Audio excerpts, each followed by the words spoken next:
time to play ball. Welcome to the podcast with no limits. Whether it be sports, current events, or random thoughts, this is the place to step in and stay a while. Your host is a proud alumnus of Rio Hondo Prep, a former minor league baseball umpire, and a man with strong opinions. Welcome to the Get Home Safe podcast and your host, Matt Hersema.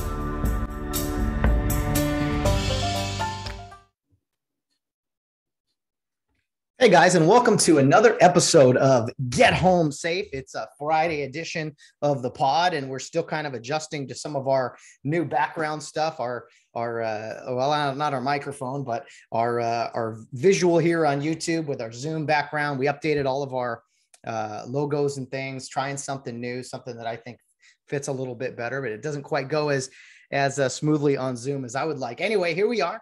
Happy to have another great podcast today with you. And I should say it's not just me with you today. It's, again, a guest that we have here on Fridays. And I'm really looking forward to recording with this individual. We're going to have on the podcast today, Mr. JT Parker from Rio Hondo Prep. He's actually the baseball coach here at Rio the past few years and led Rio to a CIF Southern Section Championship in 2019, the first in school history. So we'll definitely talk about that.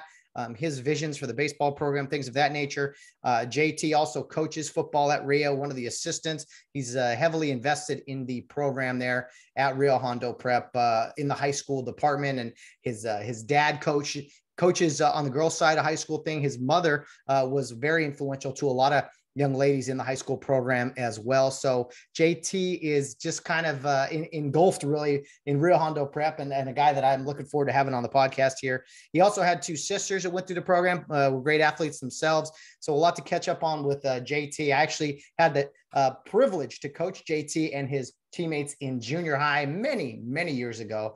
But now JT is married, a father of a few kids, I believe. And one of JT's greatest talents is his voice. He's been quite the singer over the years and has performed in all kinds of places. So I'll let him tell you all about that. But those of you who know JT Parker, you know that he's got one of the strongest singing voices around, and I'm looking forward to hearing some stories and maybe of where he has performed and things. But anyway, we're going to get right to it. We've had his very good friend Ed Drain on the podcast multiple times. I've been looking forward to having JT on. So comes from a great family in the Parker family and of course the Rio Hondo Prep family. So let's not waste any more time. Let's bring in our guest today, Mr. JT Parker. Okay, I'm now joined by the head baseball coach of Rio Hondo Prep, Mr. JT Parker. And JT, right off the bat, I got to tell you, I've wanted to have you on because I know your good friend, Ed Drain, has now been on here twice. He's already working on the third time. We can't have too much Eddie Drain before we have JT Parker on. Welcome to the show. Thanks a lot, Matt. Yeah, Ed's a lot more of a talker than me, so I'm sure he loves being on and being heard.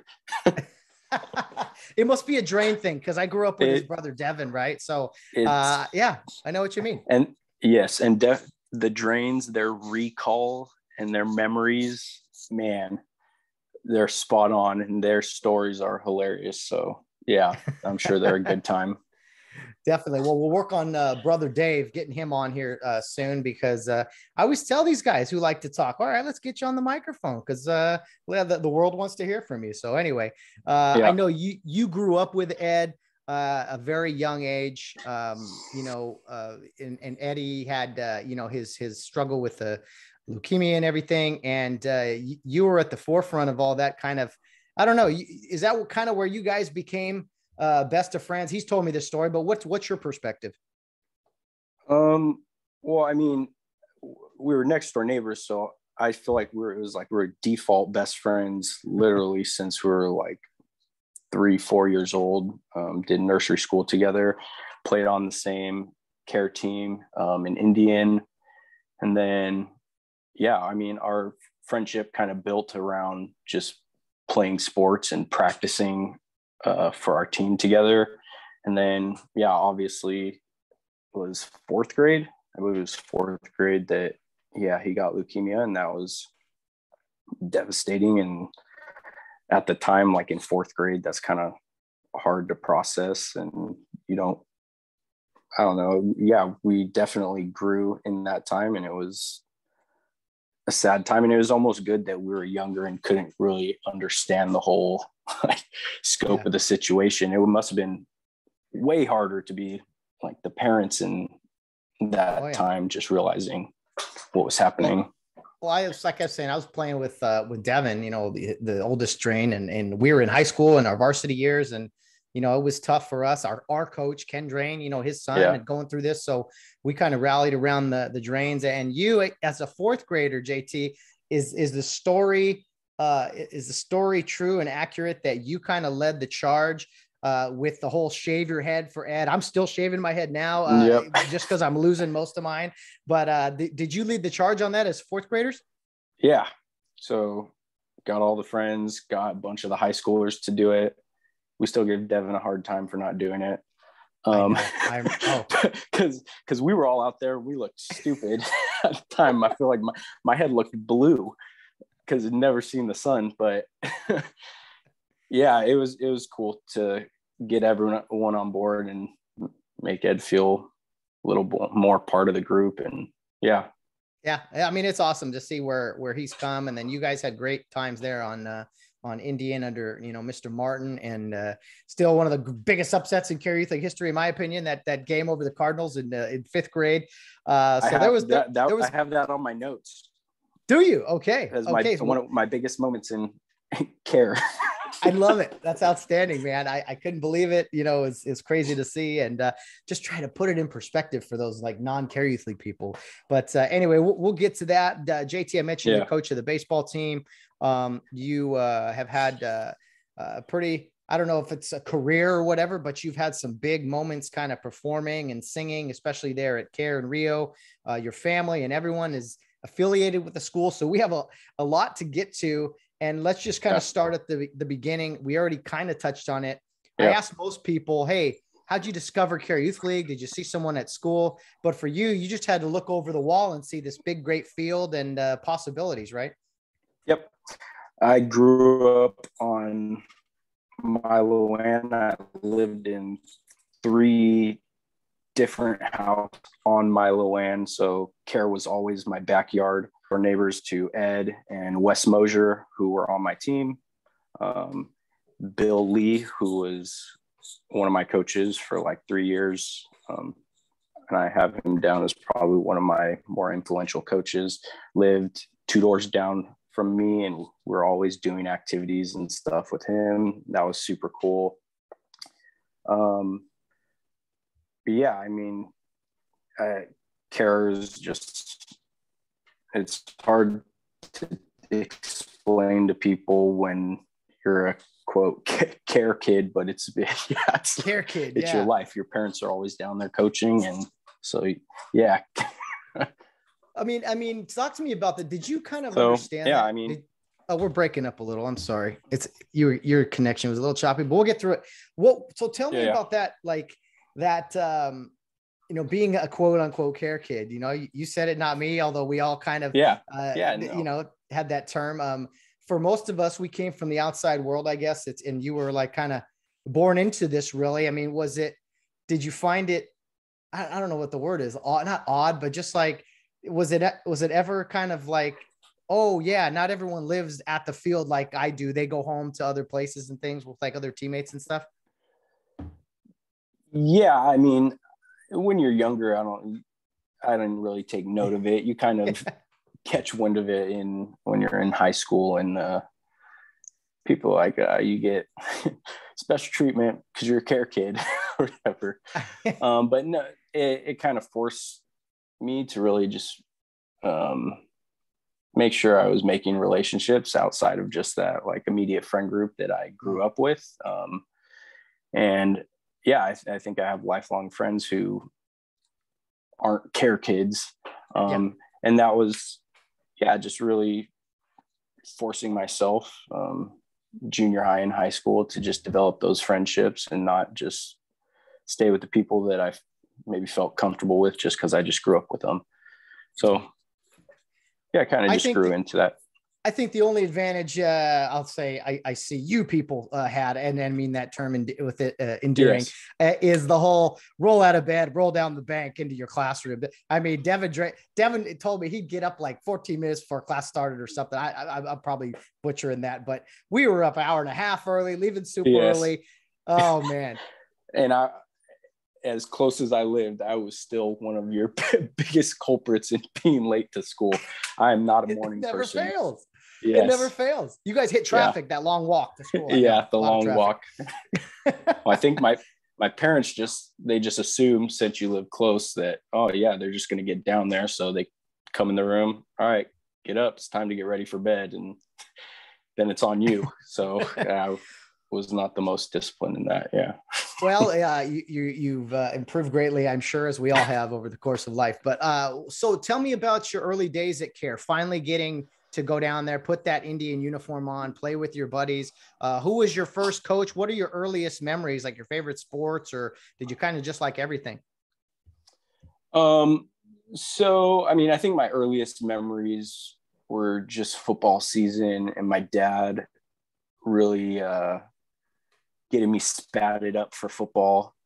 I was like, had the cool face mask, wristbands and everything. And then I would go out and practice on field 1, which was basically my backyard, doing routes and stuff with him. So I remember that. I don't remember exactly who my first coach was, but Bill was there pretty early.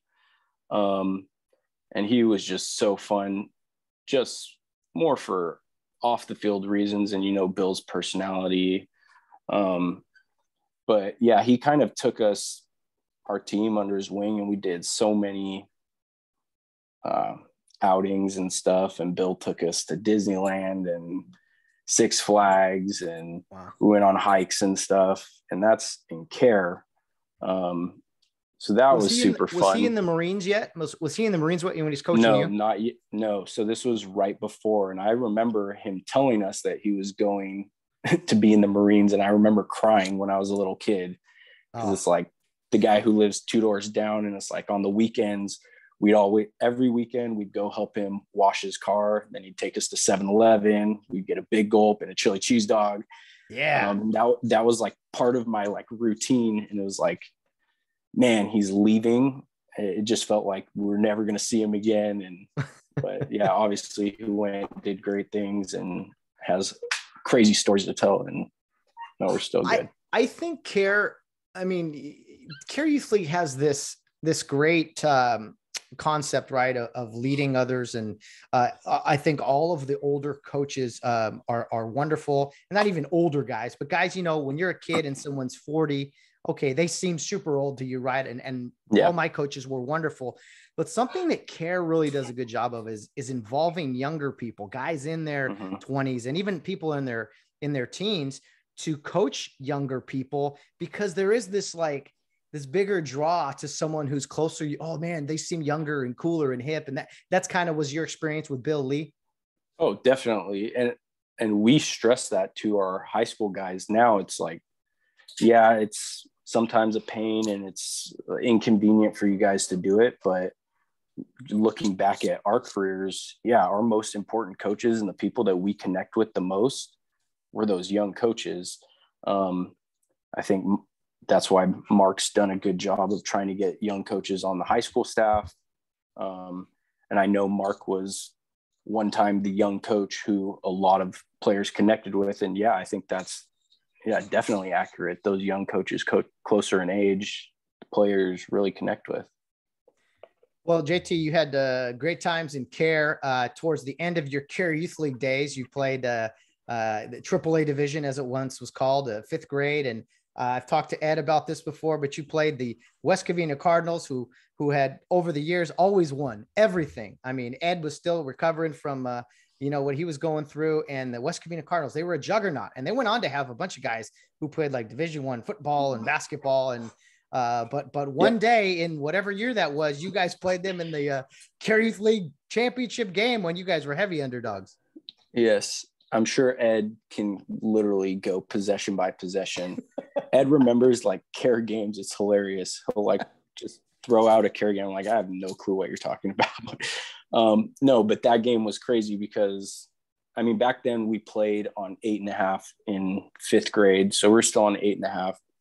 And I don't know if this is just like a story that's just like completely been built up over the years, but that like Chris Adams and Ife Amudu both could dunk in 5th grade on 8.5 baskets.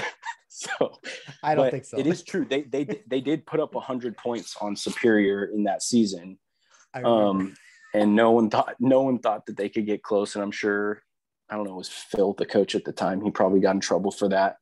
But yeah, it was wild that we beat them. I don't know how. Probably slowed the game down. I don't know. I don't even remember the game. I remember I lost the ball towards the end and got like yelled at. But yeah, it was wild. Sometimes it is a blur, and then there's guys like, you know, your buddies who have photographic Ed memories. Ed will tell you his whole stat line for the game. Of course. Oh, that's so funny. But no, it was just I'll never forget that. Of all the games I saw at Kare, I remember seeing that and going like, there's no way. I was actually reffing the game, and I just was like, I've seen some upsets in my day. That was one for the books. Yes. Jay, you talked about outings and your coach and the teams. I mean, how would you sum up Kare Youth League, your experience, and kind of what Kare Youth League continues to do today? What is so great about it? Why so many people who've gone through it just have countless stories like we've heard here on this podcast? What is it that makes Kare Youth League special? Well, I think it's a combination of the sports and the outings.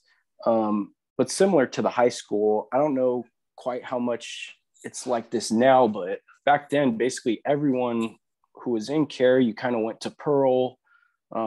Then after school, you went down and did your activities. So the people who you were friends with, you were constantly with, you were with them all day. And it was cool just because, yeah, you'd have guys who played on other teams who you were friends with other than just like through sports. And you don't see that in other leagues.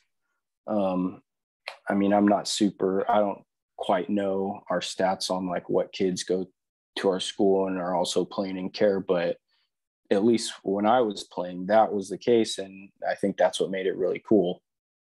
Yeah.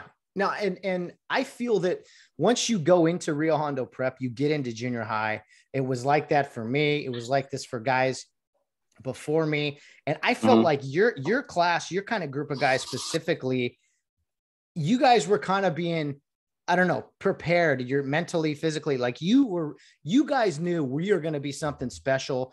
The journey to be a CIF champion, it starts in 6th, 7th, and 8th grade. And did you feel kind of that as soon as you got to wear that Rio Hondo Prep uniform for the first time, like, hey, one day we're going to be out there on the varsity, not too long in the future? Oh yeah, definitely. I mean, Rio, that's kind of the thing. Once you're part of the Rio program, everyone just assumes like it's championship or bust in football. But I knew that, man, we had a lot of athletes on our team, and we had really good relationships. So we knew that we had a really good group. Man, even in junior high, it was too bad. We lost probably 4 or 5 of our best guys. We lost Davis Cazares, Tom, Matt Schultz, Ronnie Tennell, Matt Brown, who were like huge for us for high. So, I mean, even losing that, man, we had a stacked group of athletes. Oh yeah, definitely. And every class kind of, well, I say most classes have kind of a good chunk of that. And usually someone from a class, departs, and you mentioned some amazing athletes there. Great names. I actually was reffing a Northview game where Ronnie Tennell was playing. Oh, really? I didn't throw the flag, but I kind of shook my head and went, "Oh, Ronnie." So I think the other team scored kind of by it was by the corner of the end zone, right? Ran it in or something.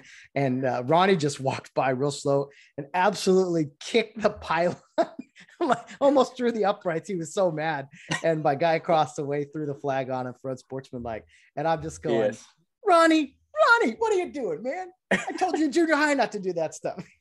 Yes. So, we were a competitive bunch. Yeah. Yes. You guys really were, man. I mean, every sport, you guys wanted to get better and push yourselves. And man, it was a fun time. So those junior high years, you guys, now see, it's been such a long time. You guys, because junior high football was always a big deal, right? Winning the championship. Did you guys, I'm trying to remember, did you guys win it your 7th grade, lose it your 8th grade? I can't remember. You don't remember. No worries. So many games ago. No, either way, it's all good. Well, you go into high school, JT, you mentioned you lost a few guys. And when you go into Rio Hondo High School, I mean, the time is now, the place is here. It's like, it's real, and you better figure it out quick. What were your memories of high school sports? I know you guys did win a CIF football championship, and then you guys survived a semifinal, I think, the next year, and then unfortunately lost in the championship game in the Mud Bowl. Tell me about, we're fast forwarding a little bit here, but you know, your junior and senior years of kind of some glory days in RHP football. Yeah. So that junior year, our championship year, it was a wild season because we lost, I think, 3 games that year that, man, we had no business losing, which was kind of a gut check and really look at yourself as a team. And then obviously we went on to, I think we beat Riverside Christian, who had a guy who went on and played at Cal running back. But yeah, just, I think you grow up dreaming of that, like especially being down there, going to games, running on the field, getting sweatbands from the players, and just dreaming of being in that situation was surreal. And then fast forward to the senior year, and we really wanted to go back to back. We had an awesome undefeated season. And then we get to that semifinal game. That was the game opening kickoff. I got ear hold. And then I was out with a concussion that game, and we were down Chris Yamas, our quarterback, like midway through the game, had a neck injury, and then he went to the hospital, and we were down to like our 3rd string, which was Jake Hanna, who was like a backup quarterback on JV, and somehow won the game. I mean, I don't remember the game other than I feel like I've gone back and watched it. But yeah, it's wild that we won that game. And then the championship game, I didn't get cleared to play. I remember being so upset at my Uncle Doug. This was like right when concussion protocol and that type of stuff was really in effect. And I did the testing thing 2 times. He told me I didn't pass. And man, for your senior season, undefeated, and to go into a championship game and then be told you can't play, that was devastating.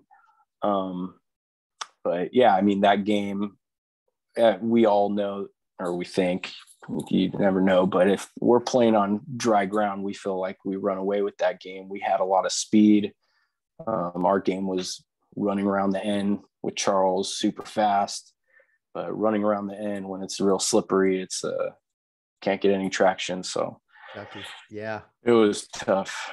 Yeah. No, I mean, you guys win your junior year, Riverside Christian, as you mentioned. The next year, senior year, you guys are cruising. You played Salesian, a school that dressed a lot of guys, and they were quite dirty on the field, and knocked you out of the game, literally knocked Chris Yamas out. And you guys survived, though. To me, that was one of the gutsiest wins I've ever seen in school history. And again, I think a lot of people remember, but I feel for you. I felt for you then. I feel for you now to not have that opportunity to play that, to play your senior year. That had to be or your final game. And the Mud Bowl, I think it was like 9-6 or something, but hey, It all ends for everybody at some point. Yes, it does. JT. And it gets less devastating the more years you move away from it. So Amen. That's what we tell the high school guys too. Oh yeah, absolutely. Yeah. Those lessons, you can spread them to others.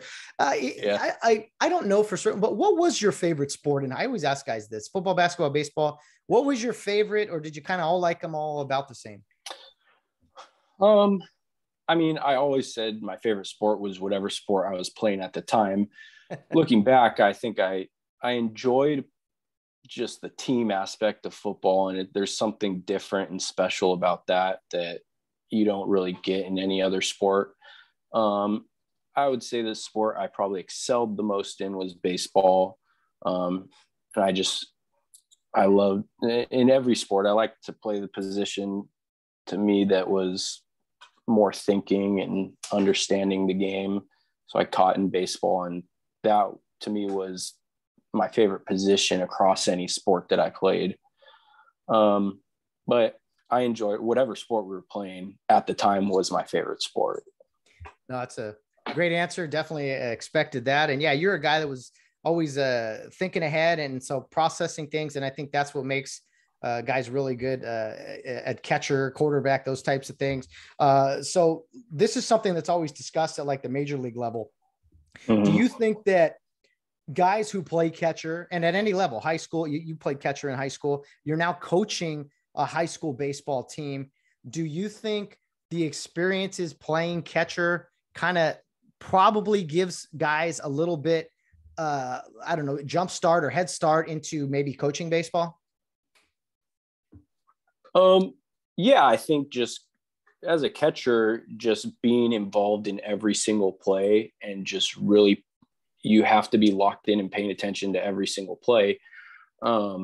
Definitely gives you a heads up because you're taking mental notes the whole entire game constantly. So, I think that definitely gives you a heads up, and just barking out orders to the infield when the ball's in play. Yeah, I think any sort of position like that, quarterback, I would say is the same thing. But just understanding the movement of the field, where guys should be, where the ball should go. Yeah, I would definitely say that would give you a little bit of a heads up coming in. But well, changing gears a little bit here, JT, you're someone who's always had a really good singing voice from when you were very young to all through high school and beyond. Was singing something you enjoyed doing, or just kind of begrudgingly did it because, somebody asked you? And do you have any memorable performances from, as a kid or the high school years? Because in high school, you're kind of doing everything, playing ball, singing, academics and everything. Where has your singing career, from start to finish, or if it's still going? Yeah. So I sang in church for the first time when I was 3 years old. I think I sang like God Bless the USA or something on like 4th of July. My mom's, I don't even remember who went up to her, and someone was like, "Hey, JT could actually kind of sing. You might want to think about putting him in lessons or whatever." So I started taking lessons, and I think I was like in 3rd grade, and I did that basically all the way through high school with a couple different teachers. In junior high, like I somehow got invited to do a few like Republican conventions, like sing the national anthem. And I earned like my trip money from doing that. I did an event for Tommy Lasorda at the Jonathan Club, which was super cool. Just singing like, the national anthem and like God Bless the USA, like some stuff like that. High school, obviously sports kind of really took the lead. I mean, I've always been really into sports. Singing's kind of my gift, but kind of took a little bit of time away from singing. And then my junior year, I got a little more intense with like an actual like classical singing music academy. And then high school or college, I went to Citrus, did the Citrus Singer thing. Was in like 6 or 7 shows there. we traveled, did a classical tour in Italy. We did a short stay in Hawaii where you get contracted by like hotels and you sing by the pool and in the bars and stuff. And now I do just the worship at Kare Church, and I mean, I can't even tell you how many weddings I've sang at. So I remember all the high school that's basically girls, what I do now. all the high school girls when we were coming up, and you were young, maybe it was Archie, I don't remember. Well, they all said, "Oh, we want JT to sing at our wedding." It's just like someday he's going to sing at all these weddings, and then you ended up doing all that. What were some of the coolest places your singing travels took you? You mentioned Hawaii, that had to be cool. Yeah, I mean, the best was Italy. So we went to Italy for 2.5 weeks, and that was singing like hard classical music, choral arrangements that are like, you do an 1.5-hour concert and you're just going from cathedral to cathedral, and to sing like stuff that was written and meant to be sung in those environments, and then to actually do it, man, it's like when you drop a perfect play and it works perfectly in the game in the right scenario. There's something really moving about doing that in environments that have been there for hundreds of years. I mean, that to me was my favorite experience. And Hawaii was just cool. That to me, that was just like a vacation. You literally, they paid Citrus to have us go down there, and then you sing for like 1 hour, 2 hours out of the day, and then you just get the rest of the day to yourself in Hawaii. And like, that was like my second year out of high school. So I'm just like, yeah, living it up. It was awesome. Man, that is so cool. Yeah. Anytime you can, you paid to travel, no matter what it is, it's pretty cool. Yeah. Now you strike me as kind of, you mentioned it already, you're kind of a soft-spoken guy. I mean, you don't seem like a spotlight guy by any means, but is there a switch you flip maybe when you go on stage where maybe you have almost like stepping in a batter's box? I mean, is there a different mentality you carry onto stage versus your daily life? Yes, I consider myself like a perfectionist in those areas, like, so athletics, my singing, just things that I feel like I've put time in and effort to make myself good and to the point where I'm at now. So I feel like I expect more out of myself in those situations. But yeah, definitely for performing, I've always had a switch. I have sort of like a ham side of me that I could turn on for acting and singing.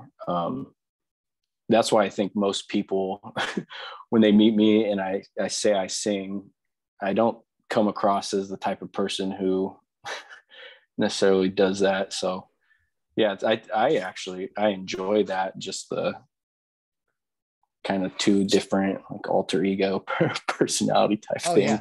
Yeah. Definitely. No, I totally get it. Sometimes we separate our lives into different categories, and different side of us comes out at different times.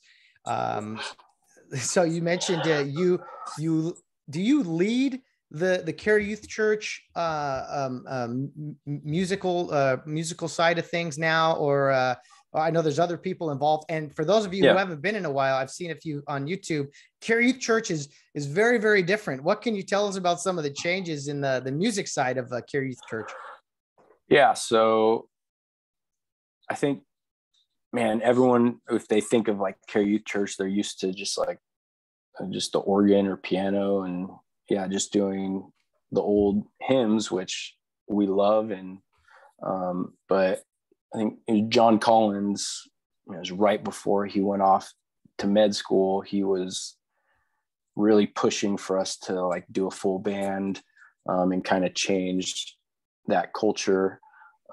So he's the one who really headed that up, and he was with us for like 3 months and then ended up going to med school and kind of dropped that on our plate. But we have a group with Danielle Cipriano and Olivia Nambu, who really head that up. And I would say all three of us equally are kind of taking that charge and really working on redoing some hymns and introducing the church to new, some modern stuff and just full band stuff that in the past, man, if you saw full band on stage when I was a kid, it was like the highlight of the year for like a musical performance.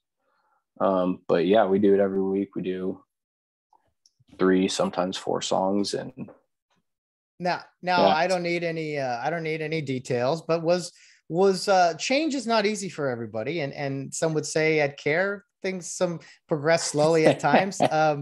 Do you was there kind of a pushback, or was it kind of like begrudgingly some of the changes maybe in the music? Because personally, I used to really like the organ and the old school hymns and everything. Yeah. Because it was unique and old school, but I understand adapting. So was it kind of a was it accepted? Yeah, I mean, no, I mean, anything at Kare, it's always going to be, you'll always have pushback, and it's usually 50% of the people are super in favor and 50% of the people are like, no, why change? And I mean, I think, yeah, just we're really trying to find a balance of kind of pleasing, both sides of the issue, and make sure that hymns are a mainstay in our church. But no one says you can't have a full band and music behind it and group of people who make it sound good. So just trying to find that balance. And obviously, I mean, anytime there's change in an organization, especially at Kare and Rio, everyone's very opinionated, and this is the way that we've always done things. But I think it's interesting because it's one of the only places not the only, but like where there is this dynamic of traditional things, values, and a lot of those things are wonderful. And I'm a big believer in old school values. I think as a society, we've kind of gotten a little too far away from the thing, but maybe there's better ways to do things. I mean, that's always good. And so you're right in the sense that there's a balance, and you're kind of the young up and coming generation, right? That's kind of needs to take over at some point. And this is an example of a way to go about doing that. So was that kind of how you guys felt like, hey, we want to do this. We want to make this good, make this better. Yeah. I mean, we talk with the younger group of leaders all the time, just how we want to grow Kare, grow our church, grow the school. And we know that one of the ways to really grow Kare and grow the school is grow the church. And so right now we just want to develop something that Kare families would want to come to, future Rio families, people outside of just our leadership, which I know has not always been the case in the past. So it is a little different. It's still looking at it a little differently. And obviously there's always going to be a little pushback, but I mean, we're just doing what we feel. You know, there was pushback for Rio going 11-man football, and there was pushback there. Your dad spearheaded it, man, building the field and everything. And what a job your dad's done with the Parker Park, in my opinion. But I love it over there. I saw the field for the first time a couple weeks ago. Talk to me about you great singing career. You did all these, you've traveled all over, and you're now leading the Kare Youthchurch. Using your talent, using your powers for good, we should say. But when was it determined or whatever that you were going to be coaching in the high school? And when you heard you would be coaching in the high school, was that something that was intimidating, or was it something that you're like, oh man, I'm ready for this? I mean, coaching in the high school, I guess, has always been like my dream, like the final spot. So it was unique in that I had that opportunity just at a younger age. That kind of came about just through circumstance that Todd was going to he was moving. They had the vacancy in the high school program. I've always had just an affinity for baseball, and Todd and I have a great relationship. And even when I wasn't like coaching, just coming down to help Todd and stuff like that. So I already had that relationship, and I just applied for the high school opening and came in. I think that first year, Mark and we kind of like dual head coached. I think we put his name on the roster. It was my first year. So I was like, man, I don't want to go out there and do the meetings with the umps and have to go out there and argue calls. You do it the first year. And then, yeah, it was more just like showing me the ropes of that. And then he gave me the reins, which, man, at Kare and Rio, people hold on to their jobs very tightly.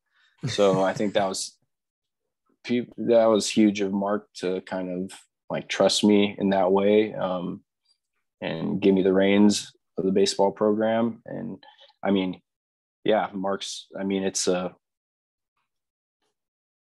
1A, 1B. So Mark's there every step of the way with me still. So, well, a couple things I want to ask you regarding the two Carson men. Mark at that time, similar. The timelines is whatever, but at that time he was probably, he's the head football coach, and that requires a lot. And to be a head coach of another team, it's possible, it's doable, but it's just kind of better to have, I think, okay, I'll be on the staff, but have someone else do it. And so, because to me, you mentioned Todd, there's no one to me that was and still is more qualified as far as baseball goes. Todd Carson, I learned to love baseball from becoming very good friends with him and going to games. And Todd knows more about baseball. He knows how to teach it. He's just somebody that was passionate, still is about it. And I know that I was glad to hear that you kind of had talked to him about, coaching and things. What are some of the things? I don't have to hear strategy or anything, but what are some of the things, as you mentioned, from Todd Carson that you kind of learned and take with you into coaching baseball now at the high school level? Yeah. I mean, our identity and kind of what we've decided we're going to be as a team, a lot of it is just through playing with Todd and going to Fullerton games. And you obviously have done that with him and know that he's huge on like the small ball, effort plays, that type of stuff. And I mean, for our team, we're never going to have guys who really play year round. So our recipe for winning has to be manufacture runs and just playing like ultra hard. And that's kind of been developed just through, like I said, going to games with Todd and him pointing out like situations in the game.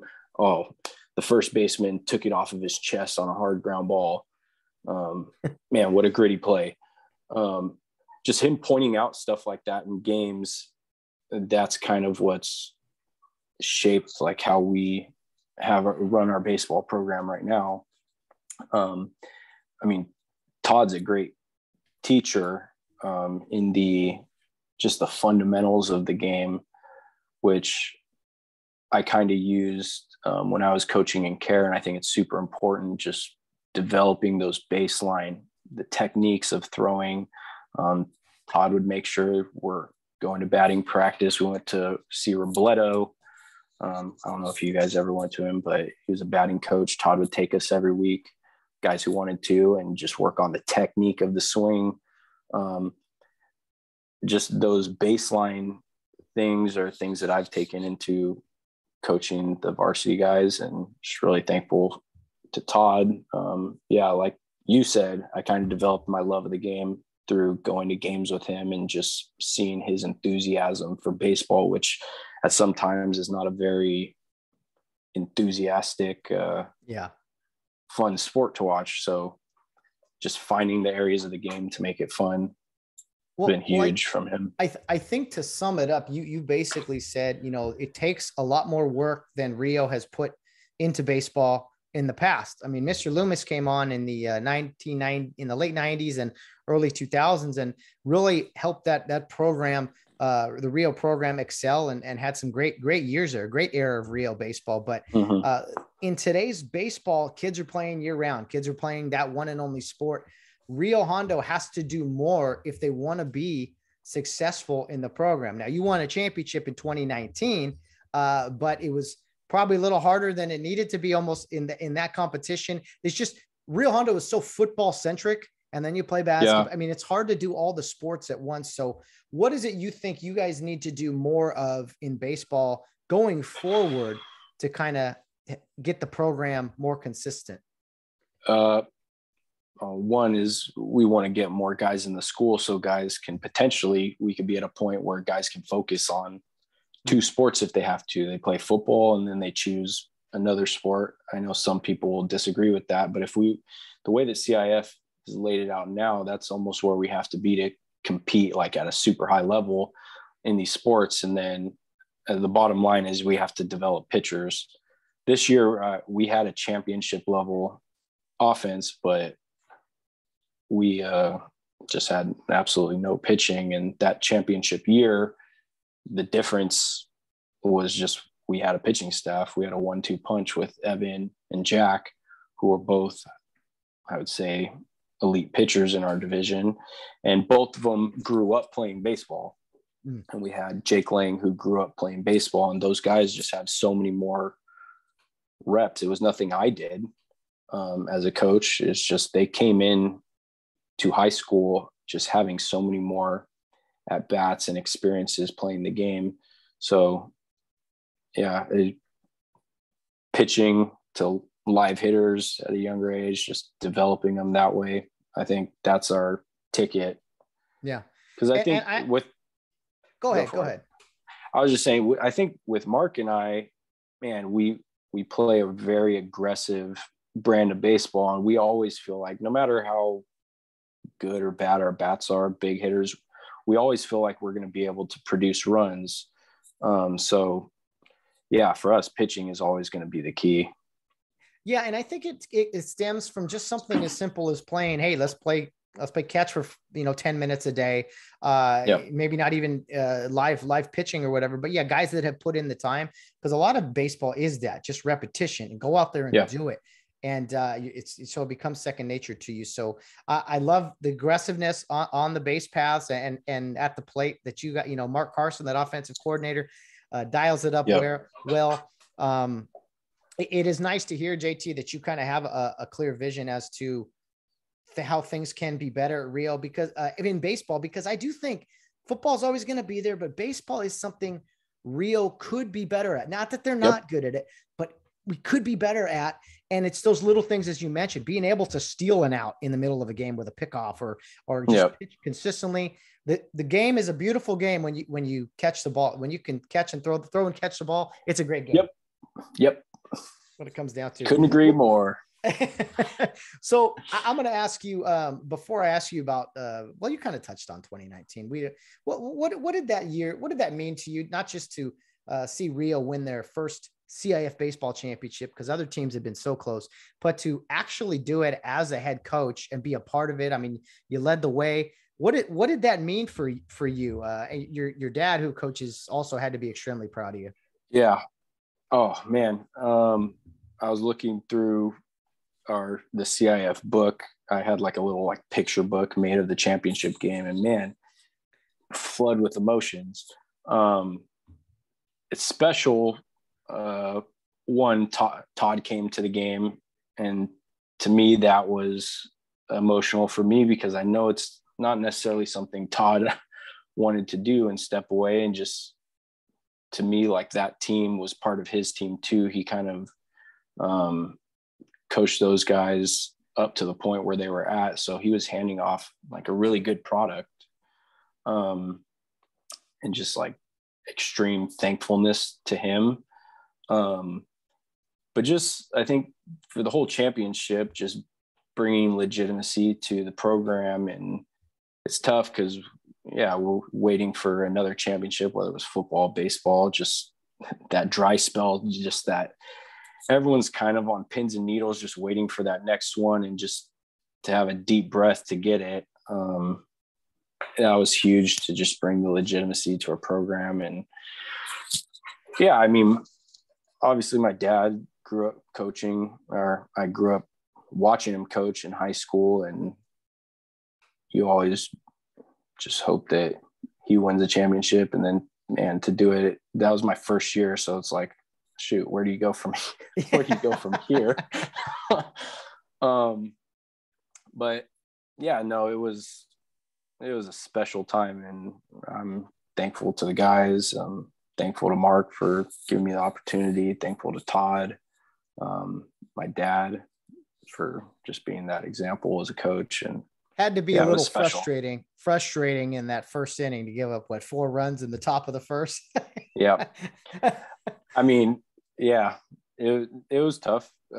That's kind of not necessarily that year, but Rio baseball, it's kind of been that up and down roller coaster of, I mean, you saw our playoff game this year. That's kind of, I did 7-0 lead. That was a tough one to swallow.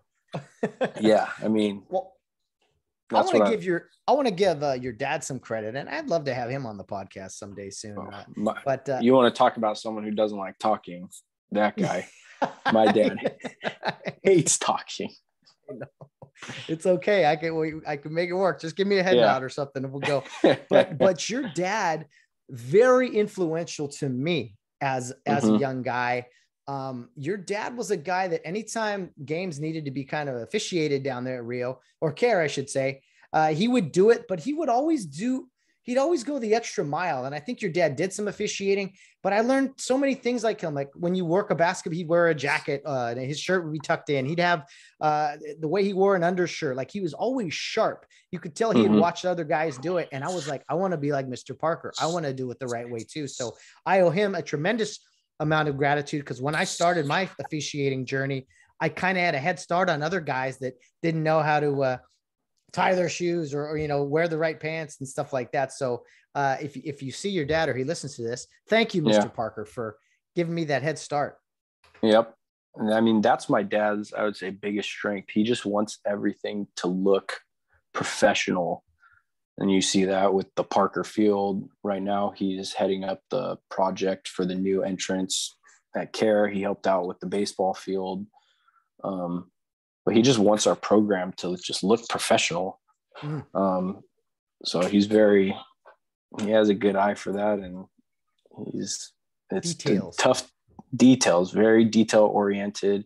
And yeah, it's tough sometimes growing up with that. I would say I'm not the most clean. My dad gives me the hardest time about just having a beard. But oh yeah.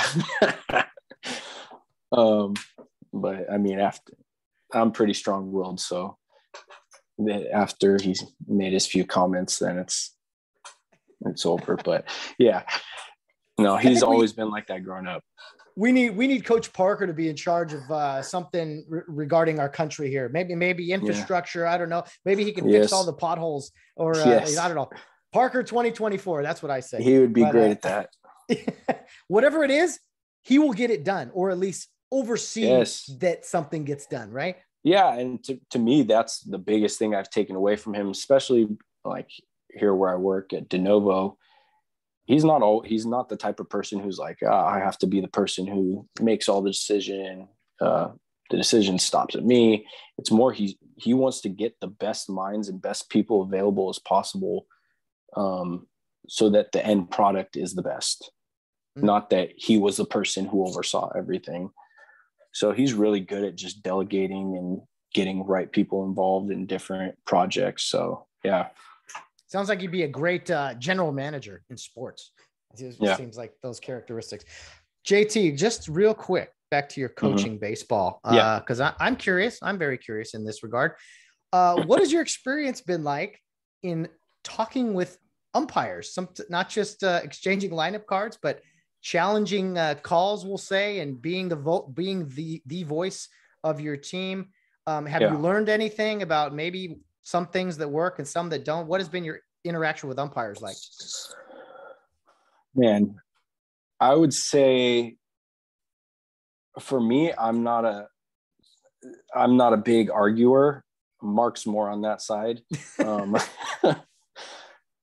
To me, when an ump makes his call, I for the most part, I view it as, man, he was there. It's his call to make. Who am I to argue it? Obviously, there's sometimes where I feel like maybe the ump didn't have an angle or he wasn't looking at the right play, and that's when I'll challenge it. But yeah, it's why. I mean, I don't know. The culture with arguing against umps right now is, man, it's crazy.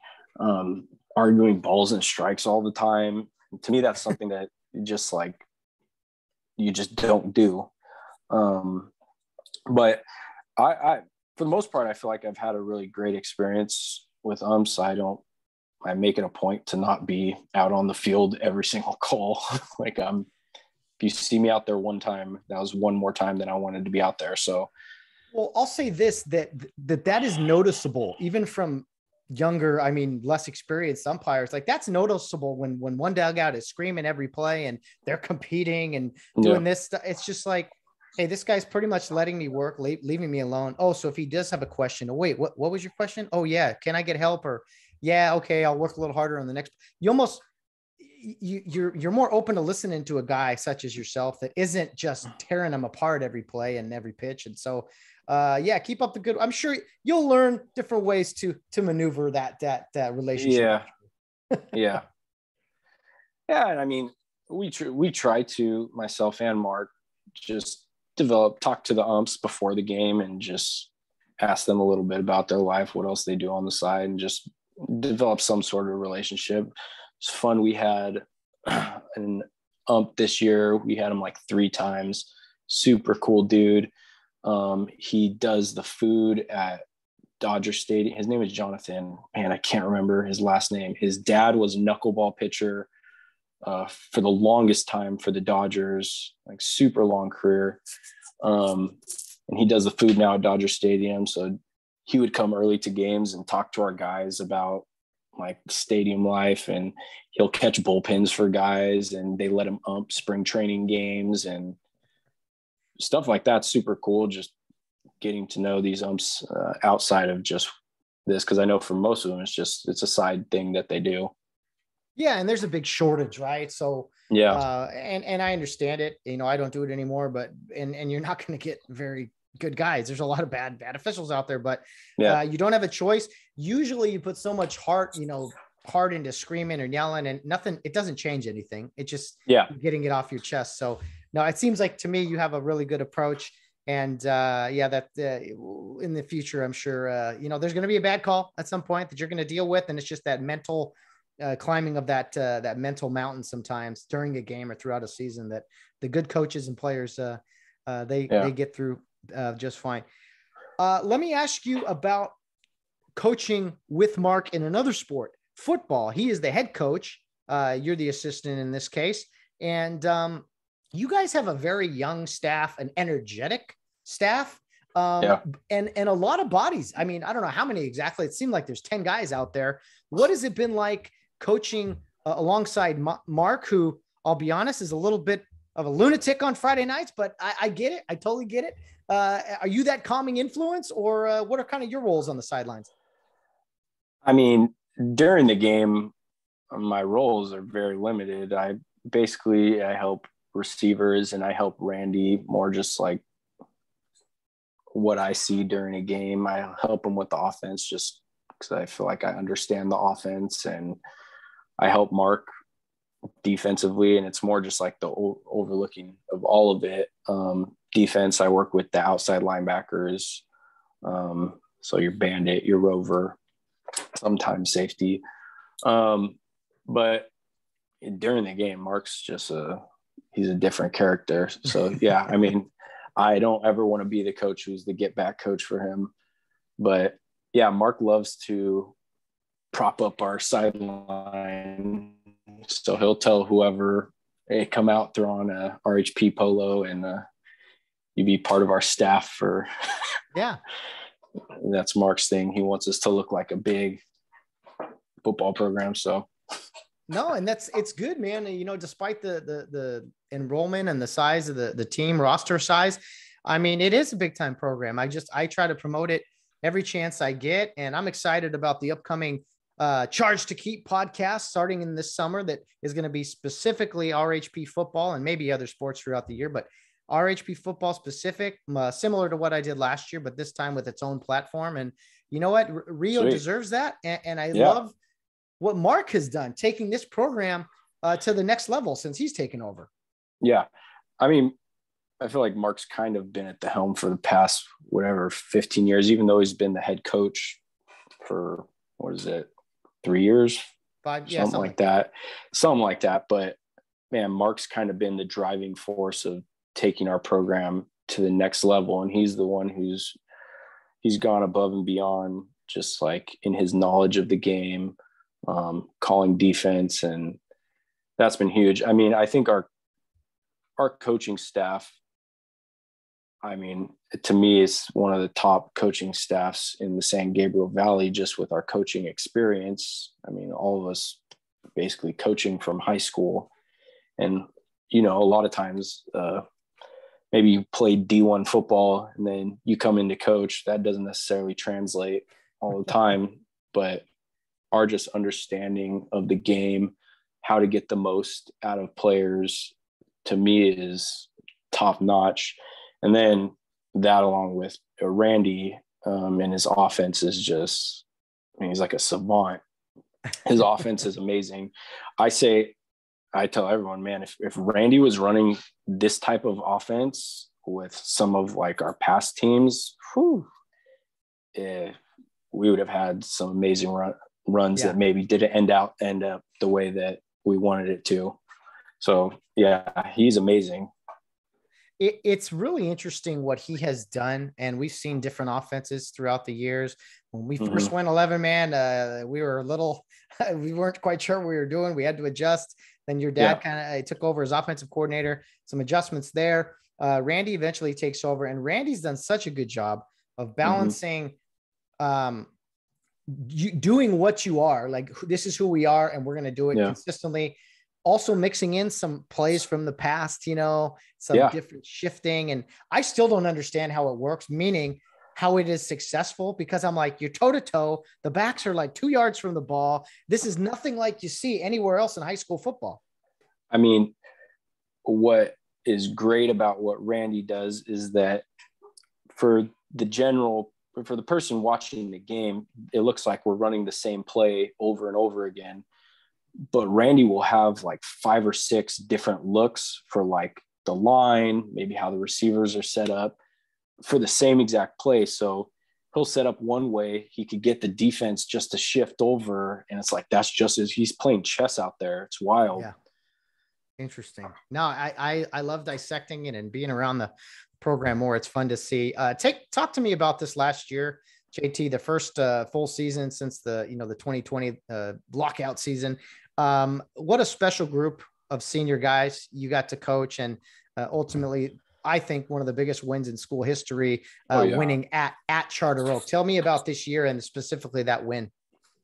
Yeah, I mean, this year was such a special year, and part of that is due to what these guys had to endure, just basically having 2 years of their high school experience just like stripped from them. And you would think that for most kids that would kind of demoralize them, wouldn't put a lot of effort into like football, especially the year we had no clue that we were going to play. But for these guys to go all out in practices during that time where the kids were away from school, we were coming down and doing practices every day, not knowing if we were going to play a game. And then for us to have a year like we had, I feel really thankful that they got to have a year like that, especially ending the way it did, or not end, but have that culmination in that Charter Oak game. I'm sure every single Rio alum, man, was just salivating at that game, just what it meant for the program, and just having lost friends to Charter Oak. And man, that was really special for them. And it was a really cool traditional like RHP football team, like guys who are just like really gritty, not necessarily the biggest dudes. I mean, we had Ryan, but everyone else is just, if you saw them with their pads off, they just look like any other RHP team. And that's what's fun about us. So yeah, it was a really special year for them. I'm really thankful that they got to have the success that they had, just with what kind of went on with their high school career. Looking forward to next season already. I've got big plans for this podcast and coverage, and I'm going to do this for years to come. I'm very excited to promote this program as best we can. JT, you're now a husband, a father, you're coaching kids. I mean, since you've graduated high school, has it felt like a whirlwind to where you're at now? What's it like being a family man now? It's good. I love it. Yeah, I met my wife the summer I graduated, which probably wasn't my parents' intent. They were going on a summer trip and they were like, oh, you need to be doing something to make sure that you're not getting into trouble. So they made me go be in a show at Citrus, which is where I met my wife. And then when they came back from the trip, I'm like, hey, I got a girlfriend. I'm sure that's not what they wanted to hear, but yeah, we dated for 4 years and then got married young at 23. I have 3 kids now. I got a 6-month-old, 2.5-year-old, and then almost a 5-year-old. They're awesome. And yeah, I mean, it's wild being in a house like that. Oh man. So with your voice, your wife's voice, no pressure on the kids, but they're probably destined to have a pretty talented musical career. I mean, I don't know if it'll be, we'll see. My oldest daughter is very dramatic. She'll definitely be in the drama department. Yeah. No, but I mean, I think they'll all be pretty good athletes, but she's definitely a very dramatic person. And then my son is the middle one. He is, if he doesn't kill himself before he gets to high school sports, he is a nut.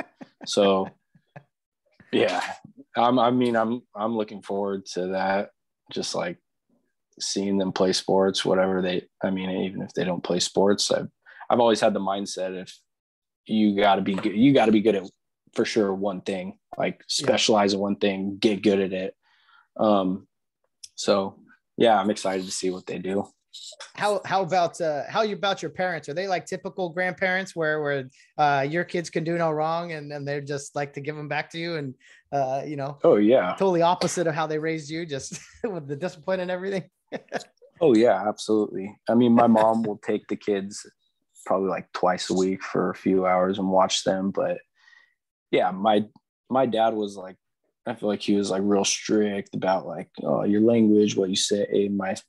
My son, he's in this phase where it's like, oh, his favorite words are like poop, but like, I don't even know, dude. And it's like, if I was like that when I was like a little kid, it would be like the end of the world with my dad. And my parents they do it. They just laugh at it. And it's like the funniest thing to them. So it's just funny how like farther you get away from parenting and become a grandparent, how your perspective kind of changes and just how they are with them. And it's fun. They love my son, or my son loves my dad like to death. So he's always asking for Papa, and he goes to the softball games and he helps my dad drag the field on the tractor after the game. So that's special. It's really cool. I didn't want to not mention your mom.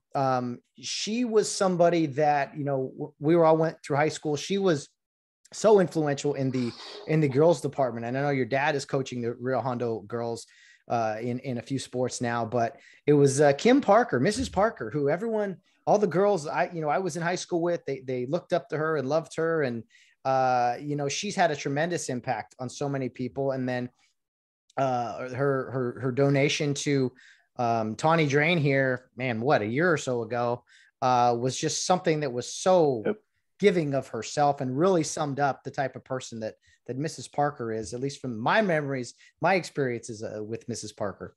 Yeah. I mean, yeah, my mom is awesome with the girls that she coached, I think she does like a really great job of, I mean, in high school, people are constantly messing up and making mistakes. And my mom's really good at like looking past decisions that people make and like not judging people, I guess. But just understanding that kids are kids. And I think that's why she has such a great relationship with the girls that she coached. And I say my mom is more the vocal person in the family. So if we have a question on maybe a moral issue or just a decision, a lot of that type of stuff, we go to my mom because she'll definitely have an opinion. She'll go to her Bible, and we messed around with her and said she was a Bible thumper, but which is not a bad thing. But yeah, no. But she's a student of the Bible and very wise person who I respect a lot. So sounds like a great person to have as a mom, a grandmother, or as a coach in high school. And I know so many of the girls from my time, my generation, just looked up to her and had such high praise for her. So much love to the Parker family. JT, I have one story I want us to share about you that I remember. Okay. That I think it sums you up quite well, especially being a family guy. We were on a summer trip, and we moved heaven and earth to try to find a 6-week trip or something. And we found on the way home, we found an In-N-Out burger. None of us had In-N-Out for 6 weeks. And we were going to have In-N-Out like the night before we got back home from the trip. And all the kids, all the guys were all happy. We were happy. We were just getting after it. And there may have been someone else, but I think it was you were like the only guy who refused to not have In-N-Out because you talked about it with your family the week you were going to have it with them the next day when you got back from the summer trip, and you wanted to enjoy it with them. So you sat out, you abstained from In-N-Out as a teenager, which was so impressive to me. And I'm like, come on, have it twice. You're like, that's funny. I do remember that. Yeah. I don't know. I feel like at the time I probably didn't think of it as being like a super like discipline type thing. It was probably more, I was just, I guess, I mean, I'd waited all that time and why kill it on the last day? But I don't know how much it was about family, or it was more like I said I was going to do it. I'm going to do it. Hey, that works too. Either way, it's solid. But I was like, man, this guy's really dedicated to his family. He's got a bright future, this teenager. So anyway, funny stories. JT, I appreciate you coming on, man, talking to me about, Rio baseball, Rio football, and the great Parker family, and you're doing a great work with the high school boys, and just keep it up, man. And we'll be seeing you, I'm sure, around as football season is not that far away. I'm counting down the days. Yep. Thanks a lot, Matt. You got it, man. We'll talk to you soon. All right. Have a good one.